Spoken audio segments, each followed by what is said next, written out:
melanjutkan kajian Mau'izatul Mukminin kita ya, yang biasanya sore ini coba kita ubah jamnya agar teman-teman mungkin ada yang sedikit banyak bisa hadir lah, meskipun sekarang yang hadir ya hanya 2 orang saja, nggak apa-apa. Kemarin itu masih membahas tentang athar-athar, yakni riwayat-riwayat dari sahabat mengenai keutamaan ilmu, baik dalam konsep taklim ataupun ta'alumnya, dalam konsep belajar atau mengajarnya. Qala musannifu rahimahullahu taala fa nabi bil fitrini lam qala ya wa qala al-Hasanu rahimahullah. Nah, di sini ya dikehendaki biasanya kalau Hasan memang arahnya adalah pada Hasan Al-Bisri. Beliau basicnya dulunya sebagai pedagang permata, kemudian memilih jalan tasawuf, memilih jalan mendekatkan diri kepada Tuhan. Laulal ulama ula soron nasu misal bahim. Kalau tidak ada ulama, niscaya manusia itu tak ubahnya laksana hewan ternak. Innahum bita'alumi yukhrijunan nasa min hadil mahimah ila hadil insaniyah. Karena dengan mereka belajar, itu nanti mereka akan bisa mengeluarkan manusia, mengeluarkan masyarakat dari koridor konsep yang mirip dengan hewan ternak menuju konsep kemanusiaan. Nah, ini berarti yang bisa difahami dari sini adalah bahwasanya dengan belajar, nilai-nilai yang membedakan kita dengan hewan itu akan bisa kita lihat, ya, bisa kita lihat. Inilah batas pembeda antara saya dengan sapi yang hanya makan, tidur, beranak, diperah susunya, cenderung dieksploitasi sebenarnya. Tapi ya inilah yang membedakan manusia itu dengan adanya pengetahuan, ya, dengan adanya itu bisa mengembangkan segala sektor. Tentunya meskipun ada nilai-nilai yang difardukan untuk dipelajari lebih dahulu, tapi bukan berarti Islam itu membenarkan nilai-nilai sekularisme dalam ilmu pengetahuan. Dibuktikan meskipun para ulama-ulama kita itu basicnya agamis, bukan berarti tidak mengerti hal-hal yang berkaitan dengan saintis ataupun semacam ilmu-ilmu eksak semacam itu ya. Bayanul ilmi alladzi huwa fardhu ain. Sekarang kita akan membahas ilmu yang mempelajarinya adalah fardhu ain. Nah, jadi mendapatkan atau mengakses, bisa mentasawurkan, bisa mendapati hal-hal yang sesuai dengan realita atau yang dekat dengan konsep realita. Jadi kasusnya persepsi gitu ya, umpama ilmu-ilmu mujtahid, ini hukumnya adalah fardhu ain. Wala Rasulullah Shallallahu Alaihi Wasallam, Rasulullah Shallallahu Alaihi Wasallam telah bersabda, tolabul ilmi faridatun ala kulli muslimin. Mencari ilmu hukumnya adalah sangat difardukan. Ya, di sini formatnya sudah menggunakan wazan fa'ilun. Nah, jadi selalu wajib hukumnya. Kemudian diberi tak marbutoh pula. Ya. Jadi untuk menunjukkan arti mubalaghah, sangat difardukan. Ya. Ya faridun ini kan sebenarnya fa'ilun bimakna maf'ulun, khususnya sebagaimana qatilun bimakna maktulun, semacam itu. Atau andaikan tetap dibiarkan faridun ini andaikan difahami sebagai sifat musyabah, andaikan dicoba digunakan wazan sifat musyabah, maka ya nanti konsepnya kan akan menjadi majas akli. Nah, karena idhofatul ismil fa'il atau ismil maf'ul ila ghairi fa'il atau naibil fa'il kan semacam itu. Kaitannya dengan balaghah, majas akli ya, bukan majas lughawi. Faminhu mayudraku bihi tauhidu. Sebagian ilmu fardhu adalah ilmu yang bisa digunakan untuk mengakses konsep pengesaan kepada Allah. Wa yu'lamu bihi dzatullahi ta'ala wa sifatuhu. Kita mengerti bagaimana zat Allah, bagaimana sifat-sifatnya. Ya, ini standar secara umum memang. Standar secara umum. Meskipun ada ulama yang mewajibkan harus mengerti nilai-nilai dalilnya. Dalil tak terbantahkan dalam konsep teologis itu harus diketahui oleh orang awam secara global, yang wajib secara global. Kalau antum belajar akidah ada khilafiyah gitu kan.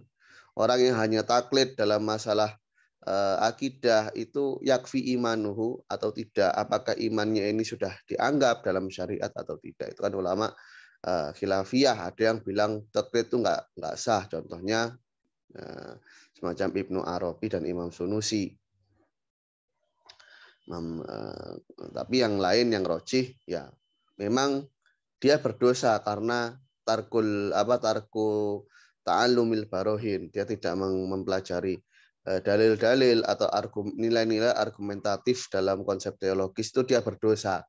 Tapi keimanannya tetap dianggap sah. Wa minhum ma tu'rafu bil ibadatu wal halal wal haram.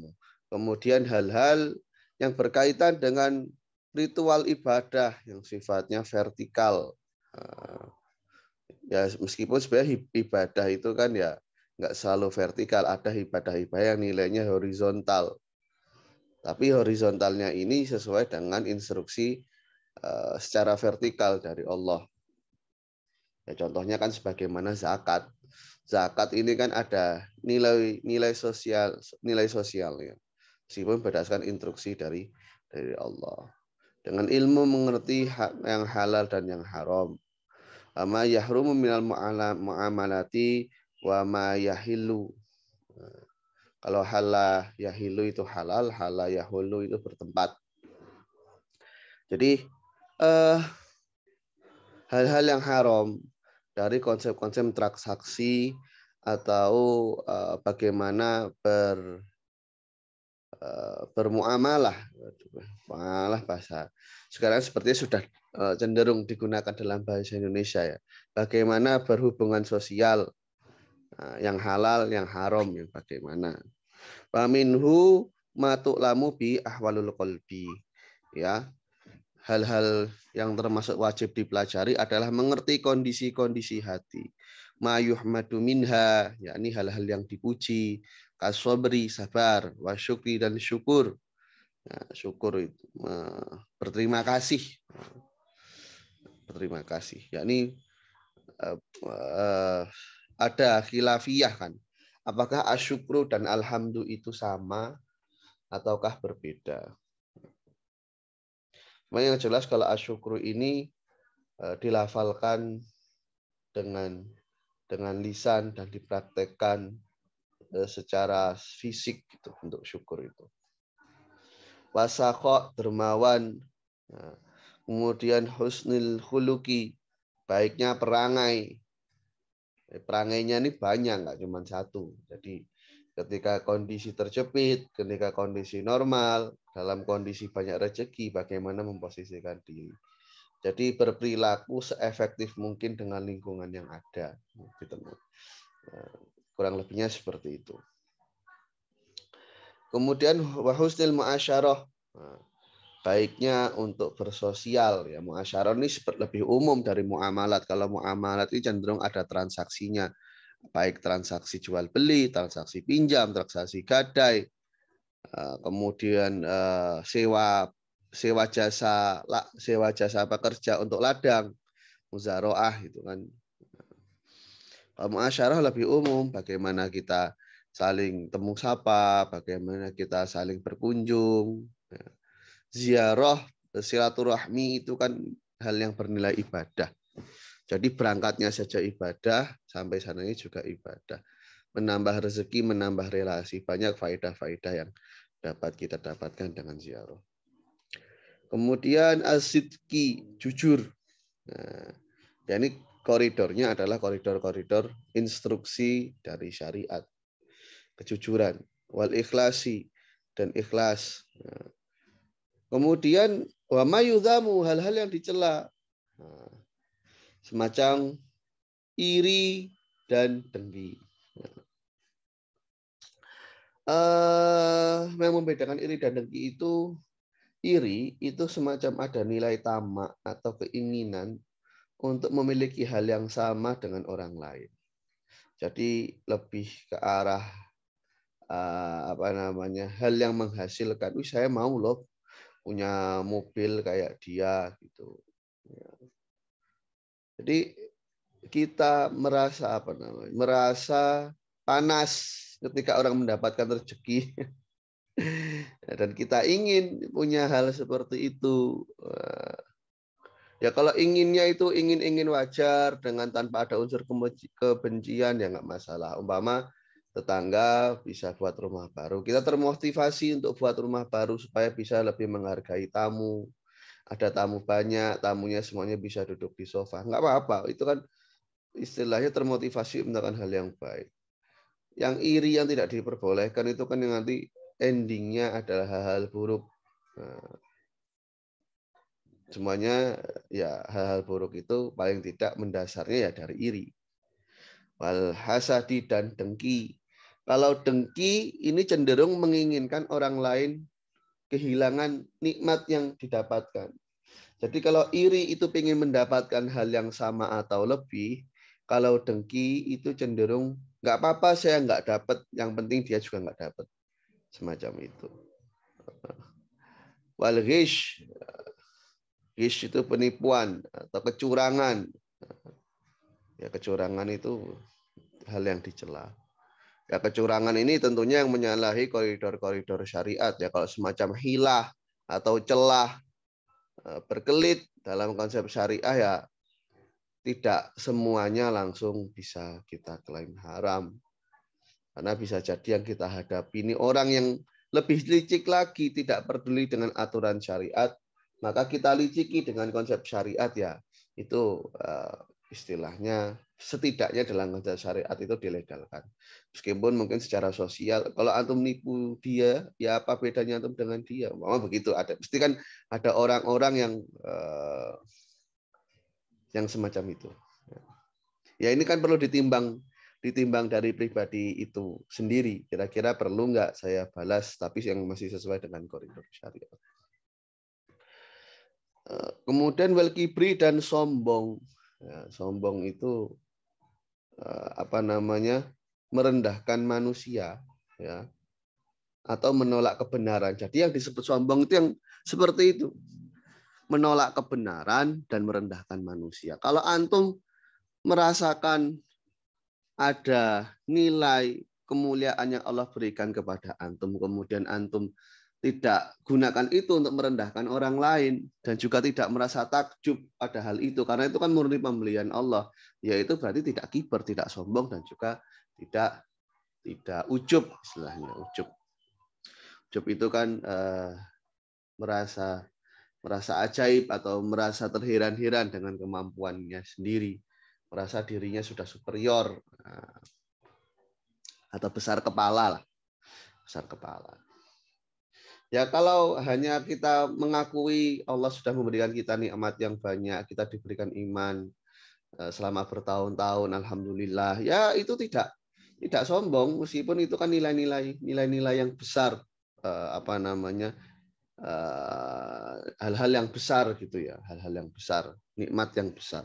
Ya nggak sombong selagi tidak antum gunakan untuk merendahkan orang lain. Umpama ada orang baru mu'alaf, baru masuk kemarin sore aja. Nah ini kan disitulah muncul nilai-nilai kesombongan.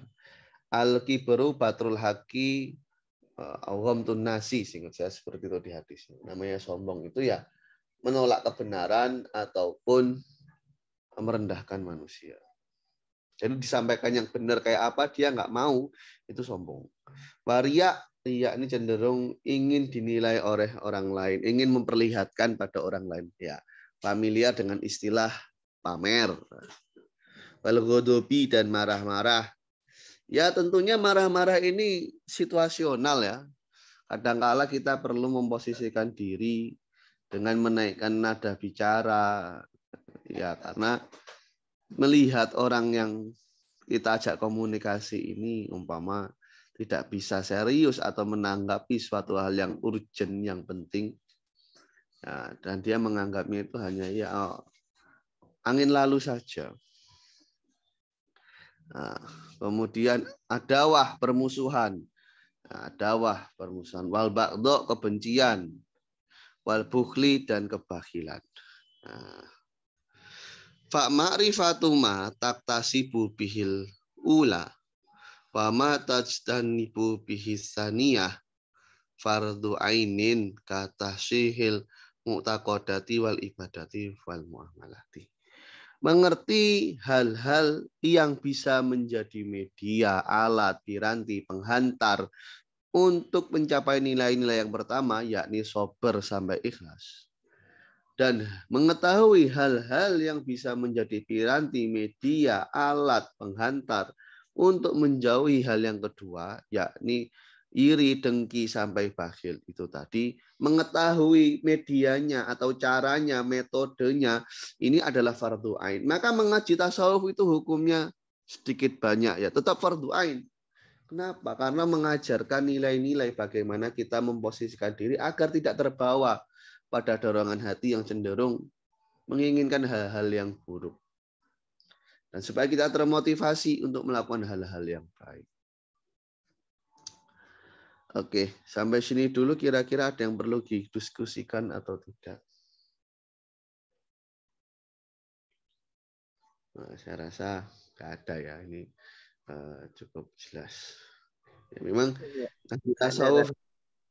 ngaji tasawuf itu apanya yang diperdebatkan. Ini kan nilai-nilai kultural, nilai-nilai sopan santun, nilai-nilai etika. Yang mau diperdebatkan apanya? Saya rasa kok tidak. Meskipun ya memang secara garis besar ada nilai yang sepakat, baik orang di barat maupun di timur.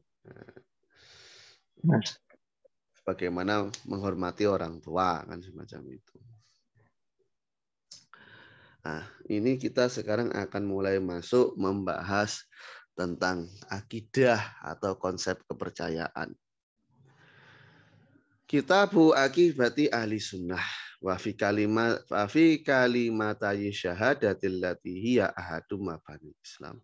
Membahas akidah ahli sunnah mengenai dua kalimat syahadat yang merupakan salah satu fondasi dari Islam. Akidatum fi dzati ta'ala wa taqaddasa. Khobar dari akidatum annahu ilahun wahid la syarikalah. Keyakinan ahli sunnah mengenai zatnya, jadi perwujudan Tuhan itu sendiri yang maha suci, yang maha luhur, maha tinggi, yakni Allah itu adalah satu Tuhan, ya, la syarikalah, ilahun wahid la syarikalah, zat yang disembah yang hanya satu, ya, yang tidak ada tandingannya, ya, tidak ada tandingannya. Bahkan yang mengaku-ngaku ingin menandingikan Allah beri azab. Semacam Abraha sudah membuat Ka'bah tandingan kok nggak laku. Akhirnya dia berusaha menghancurkan Ka'bah yang original supaya beralih ke Ka'bahnya dia. Golongan orang sakit hati. Berikutnya qadimun la awalalahu, sedari dahulu tanpa ada awalnya. Mustamilul wujud la akhir alahu, selalu eksis zatnya. Ya, zatnya eksis konsisten, tidak ada akhirnya. Abadiyun la nihayatalahu, ya abadi tidak ada endingnya.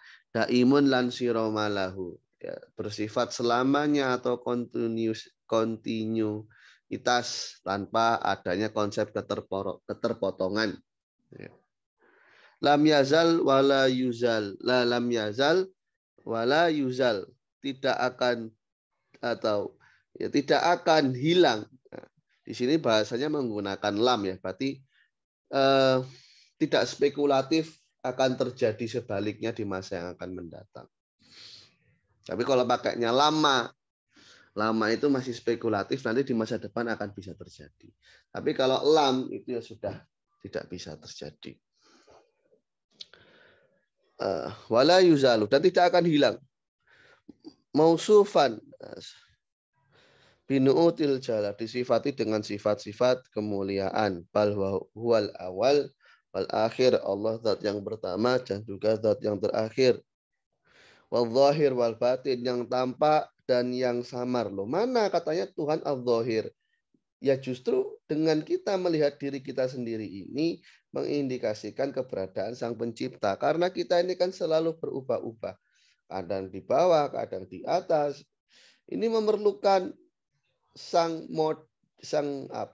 desainer yang bisa mengatur andil langsung dalam setiap pekerjaan hambanya, semacam itu. Ya. Jadi dengan melihat nilai zahir itu akan bisa menggapai Tuhan.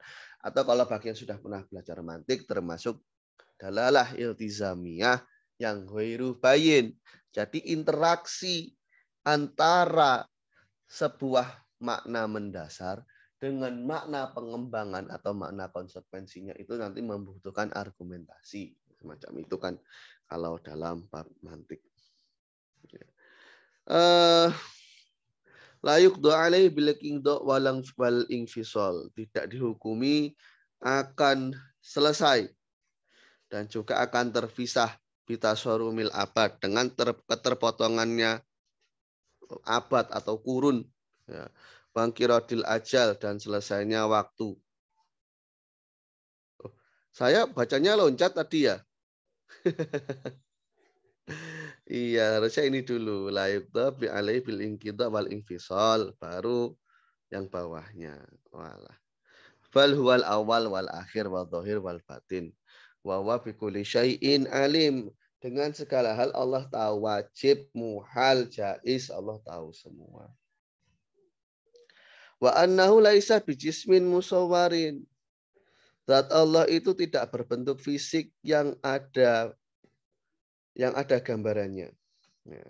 Jadi tidak sama dengan fisik-fisik di alam kita. Baik fisiknya itu dalam skala normal ya, atau dalam skala subatomik.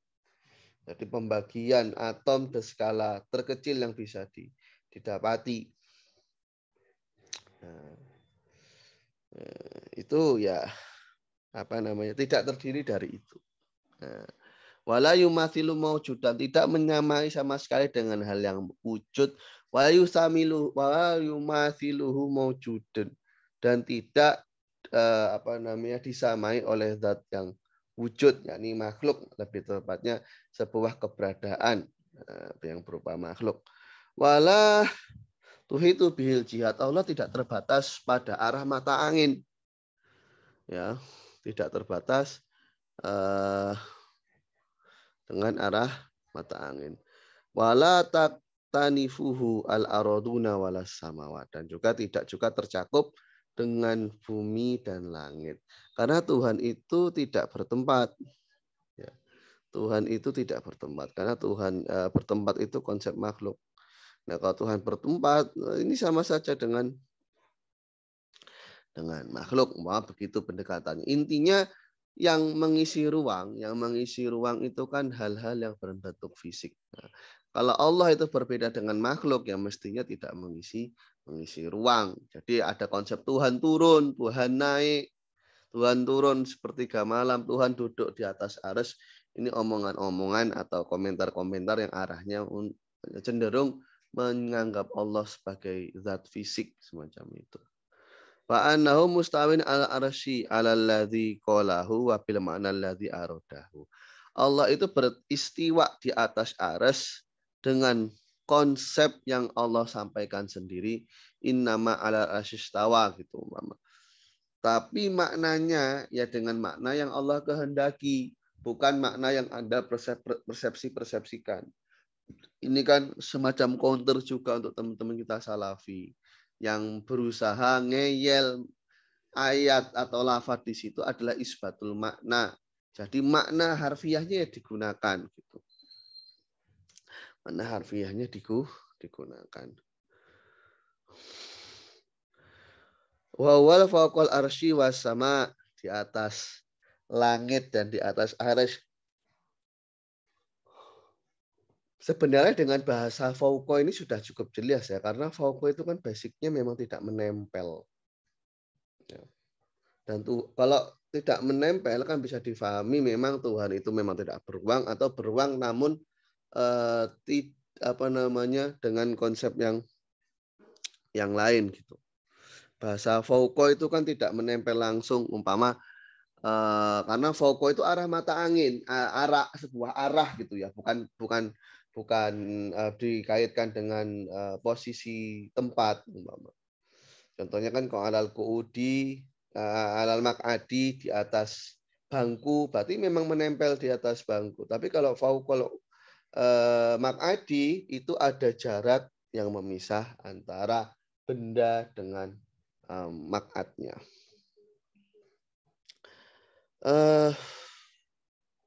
Wa fauqa kulli syai'in. Ya, wallahu alam bisawab. Nah, ini sampai sini. Insya Allah kita lanjutkan minggu depan. Nggak apa-apa ngaji pelan-pelan. Yang penting kita hayati nilai-nilai yang disampaikan di sini. Insya Allah nanti akan menghasilkan hal-hal yang bermanfaat di kemudian hari. Terima kasih untuk kehadirannya. Allah alam bisawab. Hanakallahu bihamdika. Assalamualaikum warahmatullahi wabarakatuh.